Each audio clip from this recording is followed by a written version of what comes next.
Sir काय सांगाल, आज तुम्ही डीसीपीची भेट घेतलेली आहे, काय चर्चा झाली? काय मी पूर्वीपासून बजरंग दल विश्व हिंदू परिषदेच्या माध्यमातून राजनीतीमध्ये आलेलो आहे. माझे त्यांच्याशी संपर्क आहे, त्यांच्या मी कामामध्ये पण राहतो. मला कळला की अशी घटना झाली आहे, तर मी आज त्याने मला सांगितलं की तुम्ही आमच्याबरोबर DCPकडे या. मी आलो. मी DCPने रिक्वेस्ट केली की तुम्ही त्याने कमीत कमी सक्तीची रजावर पाठवावा आणि इन्क्वायरी करावा.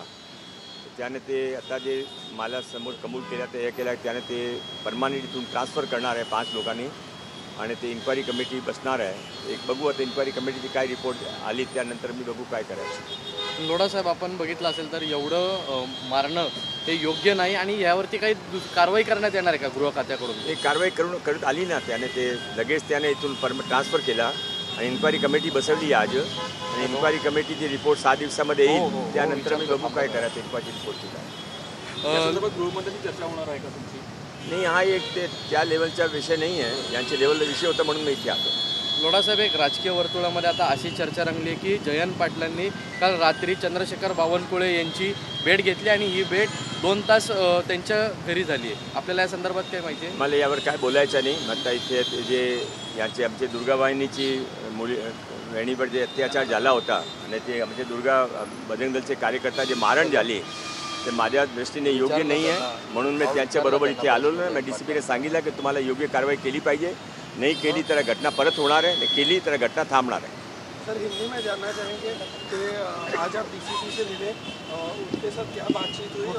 मंत्र 13 तारीख को यहाँ पर बजरंग दल के कार्यकर्ता, एक हमारी दुर्गा वाहिनी की बच्ची के साथ में कुछ लोग गलत करने की कोशिश कर रहे थे. वो कंप्लेंट लिखाना आई थी, कंप्लेंट नहीं लिखी गई, उल्टा उनको मारा गया और एक आधे पौन घंटे तक मारा गया. जिन 4-5 लोगों ने मारा उन 4-5 लोगों के खिलाफ में कार्रवाई होनी चाहिए. ये बजरंग दल के लोगों की मांग थी. तो मैं चूँकि पहले से विश्व हिंदू परिषद से जुड़ा हुआ हूँ तो मैं इनके साथ आज यहाँ पर आया हूँ और मैंने बात की. अभी इन्होंने 5 लोगों को यहाँ से ट्रांसफ़र किया है और एक इन्क्वायरी कमिटी बैठे है. इन्क्वायरी कमिटी की रिपोर्ट आने के बाद देखेंगे हम क्या करना है इस बारे. लोढा साहेब, आपण मंत्री आहात, मंत्रालयामध्ये पुन्हा एकदा जाळीवरती चढून आंदोलन करण्यात येत आहे.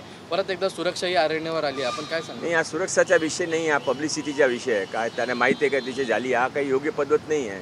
मंत्रालय चांगली रीते काम करतात, लोकांची सर्व ऐकता. आता त्यामध्ये असा वारंवार अशी घटना कितपर्यंत योग्य आहे तुम्ही विचारा. धन्यवाद.